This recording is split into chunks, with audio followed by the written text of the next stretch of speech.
Is Donald Trump going to buy Greenland?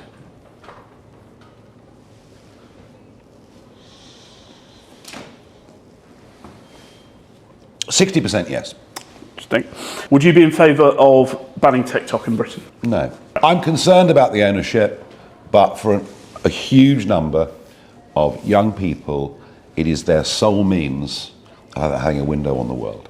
Is Donald Trump going to return the Churchill bust to the Oval Office? Good Lord, yes. On day one? Of course he is. Don't be ridiculous. and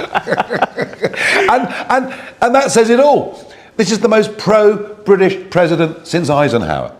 We've got somebody who is very, very much his mother's son. Trump, as a teenager, came to Scotland a lot and spent a lot of time there. He's got his investments there. Loves the Royals. Loves the Royals. Oh, I mean, on a level you can't even believe. More than you? Well, I mean, it's astonishing. This is a very, very, very, very Anglophile president.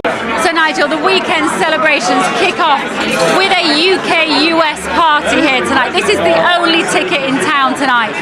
How can we keep this relationship between these countries so special when there is nobody here from the Labour Party? Well, you're right, and in fact many people here have said, Mandelson, are you serious? And that was said by an incoming cabinet member of the Trump regime. The other thing that's been discussed by everybody is, what the hell were you thinking about with the Chagos Islands, Diego Garcia? The honest truth is that our government is getting off to the worst possible start with the incoming Trump administration. And my other worry, if we pivot towards the European Union, that makes getting a trade deal of some kind with Trump's America even more difficult. I suggest Keir Starmer has a long, hard think over the weekend about what this relationship needs to be.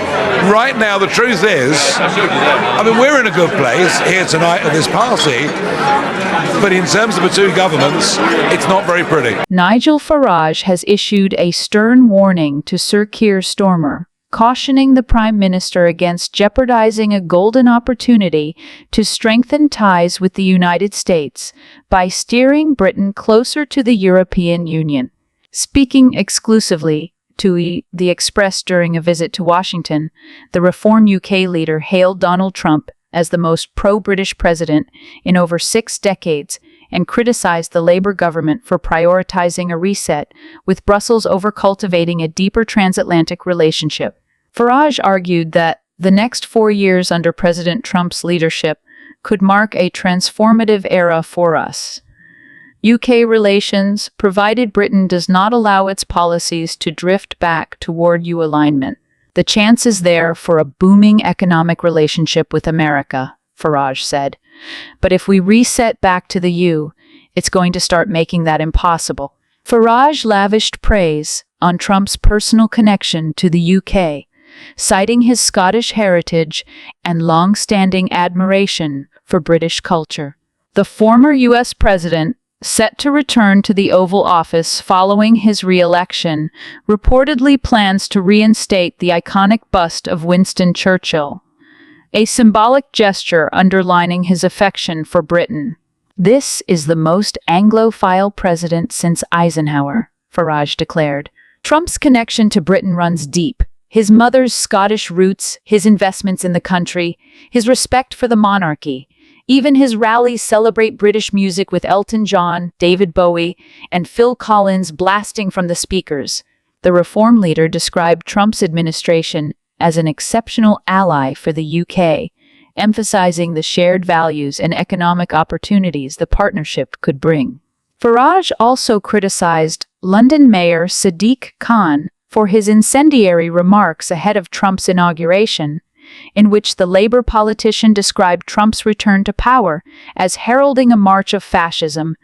Farage branded the comments as a disgrace, accusing Khan of undermining Britain's most critical international relationship. How does the government paper over the Labour mayor of London on the eve of the inauguration, saying this is a return to fascism? Farage questioned, to damage our most important relationship in the world? Without America, we can't defend ourselves. That's how important this is. When pressed on whether Khan's rhetoric could have security implications, Farage responded, It's very, very dangerous indeed. Farage commended Trump for promoting values such as hard work, tackling criminality, and addressing illegal migration. He contrasted these principles with what he described as a cultural reluctance in Britain to celebrate success and ambition. Trump represents a return to good values, Farage said. Hard work is a good thing. Success should be celebrated. Making money is not something to be embarrassed about. I'd love us to adopt a bit of that culture too. Farage also revealed that part of his Washington visit involved fundraising efforts for Reform UK. According to party treasurer Nick Candy, an unnamed supporter has pledged $10 million to the party, bolstering its insurgent right-wing platform. As the UK navigates its post-Brexit identity, Farage's remarks underscore a broader debate about Britain's strategic priorities on the global stage. With Trump's presidency offering an opening for closer ties, the question remains, will Starmer's government seize the opportunity or risk alienating its most steadfast ally? What I cannot get my head around is why Keir Starmer decided to release, 2,000 or 5,000 prisoners when we have 10,000 foreign nationals that have broken our laws and are in our prisons that could have easily been deported. Now, he called it an emergency.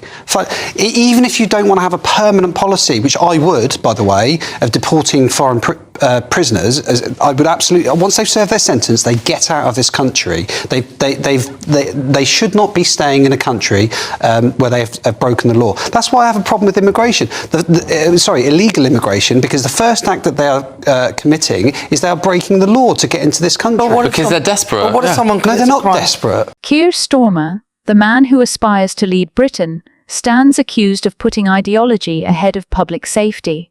Recent revelations about his apparent leniency toward dangerous criminals and his failure to deport foreign nationals from UK prisons raise serious questions about his leadership credentials and priorities. The facts, as they stand, are alarming. Starmer, during his time as Director of Public Prosecutions, DP, earned a reputation for being soft on crime, a criticism that now haunts him as Labour leader. According to critics, he chose to release thousands of dangerous offenders onto our streets, rather than take a firm stance on deporting over 10,000 foreign nationals from British jails. This decision, whether born of negligence or misplaced compassion, has left the British public at risk. Starmer's record paints a troubling picture of a politician out of touch with the pressing concerns of ordinary citizens. Crime remains one of the foremost worries for the British public, yet Starmer's approach has been to appease progressive factions within his party rather than tackle these issues head-on. By opposing robust measures to deport foreign nationals convicted of serious crimes, Starmer undermines not only public safety, but also the integrity of the justice system. Under his leadership, Labour's stance on crime appears muddled and incoherent. The party has failed to offer a convincing alternative to the Conservative government's policies, often defaulting to criticism without presenting substantive solutions. This is hardly the vision of a leader ready to take charge of a nation grappling with rising crime rates and a strained judicial system. Starmer's supporters argue that his legal background equips him to make sound judgments on justice and crime. But the reality tells a different story. As DP, Starmer presided over decisions that many viewed as overly lenient.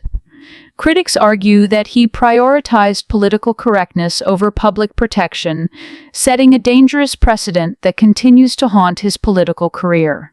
His reluctance to address the issue of foreign nationals in UK prisons is particularly telling. Deportation of criminals not only alleviates the burden on Britain's overcrowded prisons, but also sends a strong message about the consequences of breaking the law on British soil. Starmer's failure to embrace this common-sense approach raises questions about his ability to take tough but necessary decisions. Keir Starmer's approach to crime and justice raises serious concerns about his ability to serve as Prime Minister. By prioritizing ideology over public safety, he risks alienating voters who want a leader willing to take a firm stand on critical issues. Britain deserves better than a leader who shirks tough decisions. If Starmer truly hopes to lead the country, He must confront these criticisms head on and demonstrate that he is capable of putting the British public first. Until then, doubts about his leadership will only grow. Thanks for watching. If you enjoyed this content, don't forget to like, comment below with your thoughts, and subscribe for more updates. Stay connected by joining our Telegram community. The link is in the description.